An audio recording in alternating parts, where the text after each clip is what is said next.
हम सब जानते हैं कि नंदी महादेव के वाहन हैं, लेकिन क्या आपने कभी सोचा है कि वे हमेशा शिवलिंग के ठीक सामने ही क्यों विराजते हैं? क्यों महादेव के दर्शन से पहले नंदी के दर्शन आवश्यक माने जाते हैं? इसका उत्तर केवल वाहन होने में नहीं छिपा, बल्कि ये उस तप, उस प्रतीक्षा और उस परम भक्ति की अद्भुत गुप्त कथा है, जिसने एक साधारण ऋषिपुत्र को नंदीश्वर बना दिया। ये कहानी है शिलाद ऋषि की। शिलाद एक महान तपस्वी थे, परंतु उनके कोई संतान नहीं थी। वंश को आगे बढ़ाने की इच्छा से उन्होंने भगवान शिव की कठोर तपस्या की और वरदान में पुत्र मांगा। लेकिन उन्हें साधारण पुत्र नहीं चाहिए था, वे एक अयोनिज पुत्र चाहते थे, अर्थात ऐसा बालक जो माँ के गर्भ से उत्पन्न हुआ हो और जिसे स्वयं महादेव का आशीर्वाद प्राप्त हो। शिवजी उनकी भक्ति से प्रसन्न हुए और उन्हें पुत्र का वरदान दिया।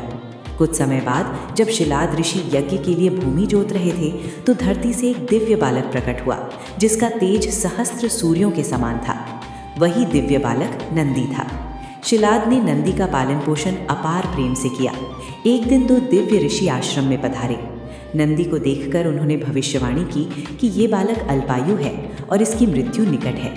ये सुनकर शिलाद ऋषि शोक में डूब गए। लेकिन जब नंदी को ये बात पता चली तो वह मुस्कुराते हुए बोला, जिसने मुझे जीवन दिया है वही मेरा पालनहार है और वही मेरा रक्षक भी। यदि मेरा जीवन उसके हाथ में है तो भय किस बात का।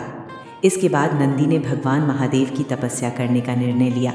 उसकी तपस्या इतनी कठोर थी कि उसने अन्न जल त्याग दिया और एक पैर पर खड़े होकर निरंतर शिव नाम का जाप करता रहा।